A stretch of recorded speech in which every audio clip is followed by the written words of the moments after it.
బంగారం అత్యంత విలువైన లోహాల్లో ఒకటి. బంగారం కేవలం అలంకరణ కోసమే కాదు, ఒక పెట్టుబడిగా కూడా బంగారం ప్రస్తుతం పనికొస్తుంది. ఎందుకంటే బంగారం ధరలు పెరుగుతున్న నేపథ్యంలో ప్రస్తుతం ఈ వ్యాఖ్యలు నేను చేస్తున్నాను. ఇక ఇదే బంగారాన్ని కృత్రిమంగా ల్యాబులు తయారు చేస్తే ఎలా ఉంటుంది? తద్వారా బంగారం చీఫ్గా మారబోతుందా అంటే అవునని అనిపిస్తోంది. బ్రేకింగ్ న్యూస్ చూస్తున్న బంగారం తయారీపై అమెరికా స్టార్టప్ కంపెనీ సంచలన ప్రకటన చేసింది. పాదరసం నుంచి బంగారం తయారు చేస్తామంటోంది. పాదరసాన్ని బంగారంగా మార్చే సాంకేతికను డెవలప్ చేసింది అమెరికాకు చెందిన మారథాన్ ఫ్యూజన్ స్టార్టప్ కంపెనీ. ఇప్పటికే పాదరసంతో బంగారం తయారీ ప్రయోగం సక్సెస్ అయినట్టుగా కూడా చెప్తోంది. ఏడాదికి 5,000 కిలోల మేర ఉత్పత్తి చేసే అవకాశం ఉందంటోంది స్టార్టప్ కంపెనీ. పాదరసంతో బంగారం తయారు చేస్తే కనుక అంతర్జాతీయ మార్కెట్పై ఇది తీవ్ర ప్రభావం పడే ఛాన్స్ కనిపిస్తోంది. గోల్డ్ ధర భారీగా తగ్గే అవకాశం కనిపిస్తోంది.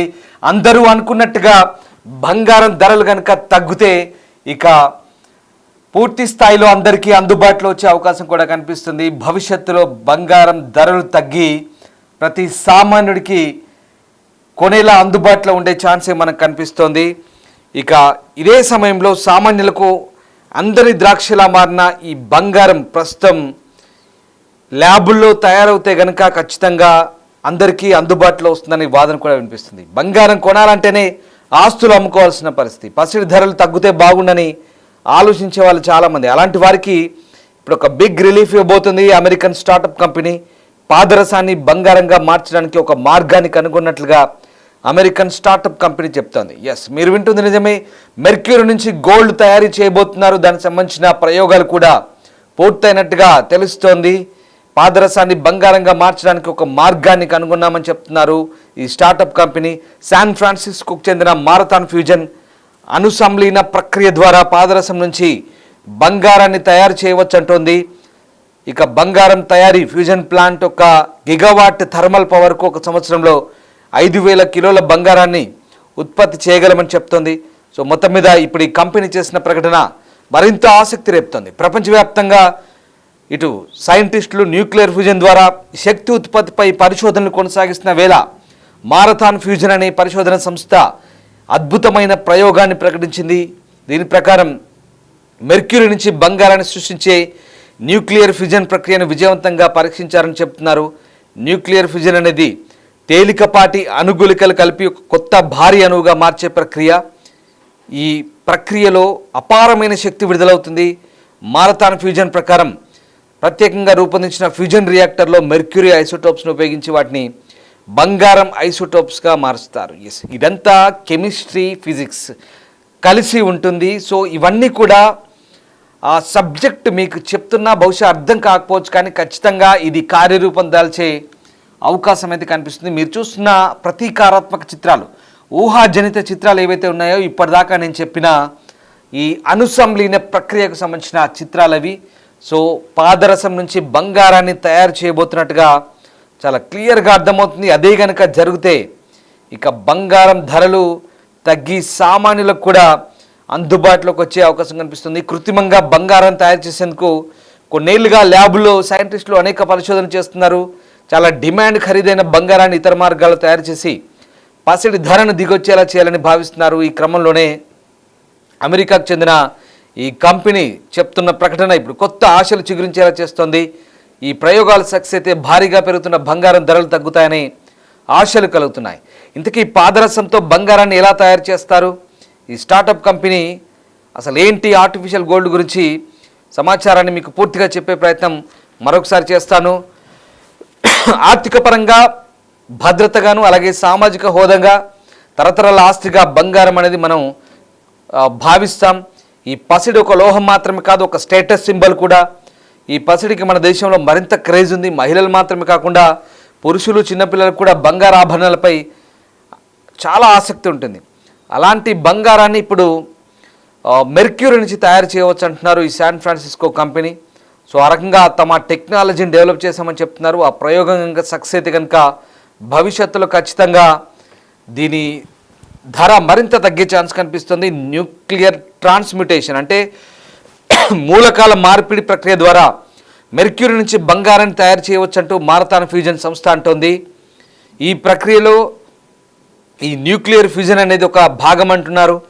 మూలకం అణువులోని ప్రోటాన్లను తొలగించడం ద్వారా ఆ మూలకాన్ని మరొక మూలకంగా మార్చే ప్రక్రియే న్యూక్లియర్ ట్రాన్స్మ్యుటేషన్. అంటే ఇక్కడ మెర్క్యూరీ నుంచి న్యూక్లియర్ ఫ్యూజన్ జరుగుతుంది. న్యూక్లియర్ ఫ్యూజన్ అంటే మూలకం నుంచి మరొక మూలకాన్ని తయారు చేస్తారన్నమాట. ల్యాబుల్లో మీరు చూస్తున్న ఆ ఊహాజనిత చిత్రాలు ఏవైతే ఉన్నాయో ల్యాబుల్లో మెర్క్యూరీ నుంచి అంటే పాదరసం నుంచి న్యూక్లియర్ ఫ్యూజన్ చేస్తారు. అంటే న్యూక్లియర్ ఫ్యూజన్ అంటే మూలకాల సంలీన ప్రక్రియ అంటారు. అంటే ఒక మూలకాన్ని ఇంకొక మూలకంగా మార్చే ప్రక్రియ. అంటే దీంట్లో తీవ్ర ఒత్తిడి ఉంటుంది, దీంట్లో తీవ్రమైన శక్తి ఉంటుంది. ఒక మూలకం ఇంకొక మూలకంగా మారడం అంటే ఇది చాలా పెద్ద ప్రాసెస్. సో ఈ ప్రాసెస్లో చాలా ట్రాన్స్పరెంట్గా ఉండే పాదరసం, బహుశా మీకు అందరికీ పాదరసం అని తెలిసే ఉంటుంది, ఎక్కడ అది నిలువ ఉండదు, ఇలా జారిపోతుంటుంది. కనీసం దానికి సంబంధించిన మరకలు కానీ ఇప్పుడు మీరు మామూలుగా ఒక ఆకు మీద, వెడల్పాటి ఆకు మీద నీళ్లు పోసినప్పుడు అవి ఏ రకంగా వెళ్ళిపోతుంటాయో, సపోజ్ మీరు కొన్ని ఆకులు ఉంటాయి, కొన్ని రకాల ఆకులు ఉంటాయి, దాని మీద నీళ్లు చల్లినప్పుడు అవి ఇలా ఇలా గిరగిరా తిరుగుతూ వెళ్ళిపోతుంటాయి, నీళ్ళు అతుక్కోవు. సో అలాంటిదే పాదరసం. సో అలాంటి పాదరసం నుంచి ఇప్పుడు బంగారాన్ని తయారు చేయబోతున్నారు. మీరు వింటుంది నిజమే. ఖచ్చితంగా ఈ న్యూక్లియర్ ఫ్యూజన్ కనుక చేస్తే బంగారం ఉత్పత్తి అవుతుంది. ప్రతి ఏటా 5,000 కిలోల బంగారాన్ని ఉత్పత్తి చేస్తామంటూ అమెరికన్ చెందిన స్టార్టప్ కంపెనీ శాన్ ఫ్రాన్సిస్కోలో ప్రకటించింది. దీంతో బంగారం ధరలు భారీగా తగ్గే అవకాశం ఉంది. మీకు తెలిసిందే, బంగారం అంటే ప్రధానంగా మరి మన ఇండియన్స్కి వస్తే కనుక ఇట్స్ ఎ స్టేటస్ సింబల్. ఆడవాళ్ళు పెట్టుకుంటారు, ఆడవాళ్ళకు ఆభరణాలు అంటే అమిత ఇష్టం. చాలామంది అందరికి తెలిసిన విషయమే. అలాగే మగవాళ్ళు కూడా అంతే క్రేజ్గా పెట్టుకుంటున్నారు. ఇవాళ రేపు మీరు చూస్తున్నారు, చాలామంది మగవాళ్ళు కూడా మనం కొన్ని వీడియోలో చూస్తుంటాం, చేతులకి పెద్ద పెద్ద ఉంగరాలు తొడుక్కొని పెద్ద పెద్ద ఆభరణాలు దిగేసుకొని గోల్డ్ మ్యాన్ అంటుంటాం కదా, అలాంటి వాళ్ళని కూడా చాలామంది చూస్తున్నాం. అంటే ఇది కేవలం ఆడవాళ్ళకే పరిమితం కాలేదు. భారత్లో మగవాళ్ళకు కూడా క్రేజ్, బంగారం అంటే పెద్ద క్రేజ్, గోల్డ్ అంటే అంతటి అమితమైన ఇష్టం, ఆసక్తి ఉంది. సో ఇక్కడ ఆడవాళ్ళు మగవాళ్ళు కాదు, చిన్నపిల్లలకి వేస్తారు. అసలు ప్రతిదీ సెంటిమెంటే. పుట్టిన పిల్లల దగ్గర నుంచి కూడా బంగారం పెట్టడం అనేది మన భారతీయ సంస్కృతిలో ఒక భాగంగా ఉంది. చదివింపులకు కానీ బంగారం అనేది ఒక సెంటిమెంట్గా కొనసాగుతుంది. పెళ్ళిళ్ళలో కానీ దేంట్లో కానీ బంగారం చాలా కీలక పాత్ర వహిస్తుంది. అది లేనిదే మన కార్యక్రమాలు కూడా జరగవు. అలాగే బంగారం ఒక ఇన్వెస్ట్మెంట్ కూడా. ఇప్పుడున్న పరిస్థితుల్లో తులం బంగారం 1,00,000 పైగానే పలుకుతుంది. దీంతో బంగారం కొనాలంటేనే ప్రస్తుతం సామాన్యుడు బెంబేలెత్తిపోతున్న పరిస్థితి. మరి అలాంటి బంగారాన్ని ఇప్పుడు ఈ న్యూక్లియర్ ఫ్యూజన్ ప్రక్రియలో తయారు చేయబోతున్నారు. సో పాదరసం మూలకంలోని ప్రోటాన్లను తొలగించి దాని నుంచి బంగారంగా మార్చొచ్చు అంటున్నారు. ఆ రకంగా పాదరసం 198 అనే ఐసోటోప్ను ఈ ఫ్యూజన్ రియాక్టర్లోకి పంపుతారు. అది 197గా మారుతుంది. సో 197 అనేది ఒక అస్థిరమైన ఐసోటోప్. దాదాపు 64 గంటల తర్వాత క్రమంగా క్షీణించి బంగారం 197గా రూపాంతరం చెందుతుంది. సో బంగారం 197 అనేది స్థిరమైన ఐసోటోప్. ఈ ప్రక్రియ హైడ్రోజన్ ఐసోటోప్లు అంటే డ్యూటేరియం, ట్రిటియం. మీకు అంతా టెక్నికల్గా చెప్తున్నాను, ఎందుకంటే చాలామందికి సందేహం కలగవచ్చు ఇది ఎలా తయారవుతుంది అనేది.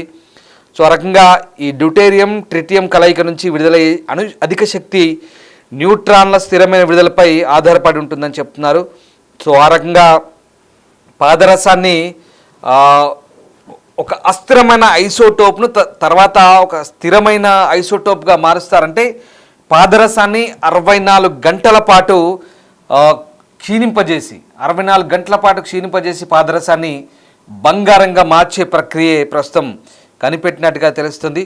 సో ఆ రకంగా 1 గిగావాట్ థర్మల్ పవర్కు ఒక ఏడాదిలో దాదాపు 5,000 కిలోల బంగారాన్ని ఉత్పత్తి చేయవచ్చంటూ మారథాన్ ఫ్యూజన్ సంస్థ ప్రకటించిన పరిస్థితి. ఒకసారి మనం చూడొచ్చు, ఆ ఊహాత్మక చిత్రాలు మనం చూడొచ్చు. అదే ప్రస్తుతం అనుకుంటున్న ప్రాసెస్. సో ఆ రకంగా ప్రస్తుతానికైతే మెర్క్యూరీ నుంచి బంగారం తయారు చేయొచ్చు అని చెప్తున్నారు. బట్ ఇక్కడ న్యూక్లియర్ ఫ్యూజన్ ప్రక్రియలో తయారు చేసే బంగారం స్వచ్ఛమైన బంగారం అయినప్పటికీ దాదాపు 14 నుంచి 18 ఏళ్ల వరకు బంగారంలో రేడియో ధార్మికత ఉండే ప్రమాదం ఉందని చెప్తున్నారు. దానివల్ల బంగారాన్ని వాణిజ్యపరంగా ఉపయోగించేందుకు అవకాశం ఉండదని చెప్తున్నారు. సో ప్రపంచ దేశాల్లో ఉన్న సైంటిస్టులు న్యూక్లియర్ ఫ్యూజన్ ద్వారా శక్తి ఉత్పత్తిపై గత కొన్ని దశాబ్దాలుగా పరిశోధనలు కొనసాగిస్తున్నప్పటికీ వాణిజ్యపరంగా ఆచరణలోకి వచ్చేంత స్థాయికి చేరుకోలేదు. సో మారథాన్ ఫ్యూజన్ సంస్థ గత 3 ఏళ్లుగా దాదాపు $6 మిలియన్ పెట్టుబడులను, $4 మిలియన్ ప్రభుత్వ గ్రాంట్ను పొందిన పరిస్థితి కనబడుతుంది. సో పాదరసం నుంచి పసిడిని ఉత్పత్తి చేయడం అనేది సూత్రప్రాయంగా సాధ్యంగానే కనిపిస్తున్నప్పటికీ అది సాధారణ రసాయనిక పద్ధతుల్లో సాధ్యం కాదని కేవలం అణుస్థాయిలో సాధ్యపడుతుంది అంటున్నారు. ఈ ప్రయోగం ప్రాథమిక స్థాయిలో విజయవంతమైందని చెప్పిన మారథాన్ సంస్థ వాణిజ్యపరంగా ఉపయోగపడడానికి మరిన్ని పరిశోధనలు భారీ పెట్టుబడులు కావాలని స్పష్టం చేస్తుంది. సో ఓవరాల్గా మనం అనుకుంటున్న ఈ వ్యవహారంలో వాస్తవమే, సరే పాదరసం నుంచి బంగారం తయారవుతుంది, అందరూ విన్నారు, బాగానే ఉంది, ఇదేదో ప్రక్రియ అనుకుంటున్నారు, చాలా చౌకగా దొరుకుతుంది, ఇక చీప్గా ఉంటుంది, బంగారం కొనాలంటే అగ్గువ అనుకుంటున్నారు. కానీ అసలు ట్విస్ట్ ఇక్కడే ఉంది. ఈ తయారయ్యే బంగారానికి రేడియేషన్ ఉంటుందనేది ఇప్పుడు మిగతా శాస్త్రవేత్తలు వాదిస్తున్న వాదన. ఎందుకంటే న్యూక్లియర్ ఫ్యూజన్ అంటే ఇక్కడ అణుధార్మికత ట్రాన్స్ఫర్ అవుతుంది. పాదరసం 198 నుంచి పాదరసం 197కి అదొక అస్థిరమైనటువంటి ఆ పాదరసాన్ని స్థిరమైనటువంటి బంగారం 197గా మార్చే ప్రక్రియలో 64 గంటలు ఆ న్యూక్లియర్ ఫ్యూజన్ మూలకాల మార్పిడి జరిగినప్పుడు జరిగే రేడియేషన్ మార్పిడి కూడా ఉంటుంది. తయారైన బంగారం తయారవుతుంది, బాగానే ఉంది, కానీ ఆ బంగారాన్ని వాడినప్పుడు దాదాపు 18 సంవత్సరాల పాటు దాంట్లో ఆ రేడియేషన్ ఉంటుంది. మరి ఆ తయారైన బంగారాన్ని మనం మెడలో వేసుకోవచ్చా, బ్రేస్లెట్ వేసుకోవచ్చా, రింగులు పెట్టుకోవచ్చా, గొలుసులు వేసుకోవచ్చా? వేసుకుంటే ఏమవుతుంది? ఆ రేడియేషన్ మన శరీరంలోకి పోయి మనకు కూడా ఇబ్బందులు తలెత్తే అవకాశం ఉంది. దీని గురించే ఇప్పుడు మళ్ళీ పరిశోధన జరగాల్సిన అవసరం ఉంది. బంగారం అయితే తయారు చేస్తారు, బాగానే ఉంది, కానీ ఆఖరిలో నేను చెప్పే ట్విస్ట్ కూడా చాలా ఇంట్రెస్టింగ్గా మీకు అనిపిస్తుంది. ఇదే అసలైన ట్విస్ట్. ఈ బంగారం కనుక తయారైతే దాని రేడియేషన్ తగ్గించడానికి ఇంకా ప్రయోగాలు జరుగుతున్నాయి. సో పూర్తి స్థాయిలో ఆ రేడియేషన్ తగ్గించేందుకు ఇంకా ప్రయోగాలు చేస్తున్నామంటున్నారు. మరిన్ని పెట్టుబడులు కావాలంటుంది ఆ ఫ్యూజన్ సంస్థ. సో ఆ రకంగా ఓవరాల్గా ఇదంతా ఒక ప్రాసెస్ పూర్తయిన తర్వాత బంగారం అనేది మార్కెట్లోకి వస్తే వాణిజ్యపరంగా ఉపయోగించుకోవచ్చు. అప్పుడు చీప్ అవుతుంది. నిజంగా ఆ బంగారం చీప్ అయినప్పుడు ప్రతి ఒక్కరూ కొనుక్కునే ఛాన్స్ ఉంటుంది. కాబట్టి ఖచ్చితంగా అది అంతర్జాతీయ మార్కెట్లపై తీవ్ర ప్రభావం అయితే పడే ఛాన్స్ ఉంది. ఏదేమైనా బంగారం, పాదరసం నుంచి బంగారం తయారీ అనేది ఒక అద్భుతమైన ప్రక్రియగానే మనం భావించాల్సి వస్తుంది. కానీ ఇది ల్యాబుల్లో తయారవుతుంది కాబట్టి మూలకాల మార్పిడి అనేది కెమికల్ ప్రాసెస్ కాబట్టి ఖచ్చితంగా రేడియేషన్ ఉంటుందనేది వాస్తవం. దాంట్లో ఇంకా దానికి సంబంధించిన పూర్తిస్థాయి ప్రయోగాలు జరగాల్సిన అవసరం ఉంది. అన్నీ అనుకున్నట్టు జరిగితే, చివరిగా చెప్తున్నాను, అన్నీ అనుకున్నట్టుగా జరిగితే బంగారం అందరికీ అందుబాటులోకి వచ్చే అవకాశం ఉంది. అప్పుడు ప్రతి ఒక్కరు కూడా బంగారం కొనే ఛాన్స్ ఉంది. సో మొత్తం మీద బంగారం రేట్లు తగ్గడానికి 2 మార్గాలున్నాయి. ఒకటి అంతర్జాతీయ మార్కెట్ల ప్రభావం, రాజకీయ పరిణామాలు, స్టాక్ మార్కెట్ల వ్యవహారాలు, ప్రభుత్వాలు అనుసరిస్తున్న విధానాలు అంతర్జాతీయంగా బంగారం ధరలపై ఒక ఎఫెక్ట్ ఉంటే, రెండోది ఈ రకంగా కృత్రిమ ల్యాబులు తయారు చేసే బంగారం అనేది మరొక ఎత్తు. సో ఆ రకంగా అక్కడ మార్కెట్లో, ఇంటర్నేషనల్ మార్కెట్లో అక్కడ ధరలు తగ్గితే కనుక మనం ఖచ్చితంగా ఓవరాల్గా ధరలు తగ్గే అవకాశం ఉంది. లేదా ఇలా కృత్రిమంగా తయారు చేస్తే కనుక ధరలు తగ్గే అవకాశం ఉంది. ఏదేమైనా ఇప్పుడు ఈ పాదరసం మూలకంతో తయారు చేసే బంగారం అయితే అందుబాటులోకి రావడానికి ఎంత సమయం పడుతుందని ఖచ్చితంగా చెప్పలేం. బట్ ఫ్యూచర్లో ఖచ్చితంగా అందుబాటులోకి వస్తుంది. అది కూడా రేడియేషన్ లేకుండా అందరూ ఆ బంగారాన్ని ధరించేలా అందుబాటులోకి వస్తే ఇక బంగారం చౌకే చౌక.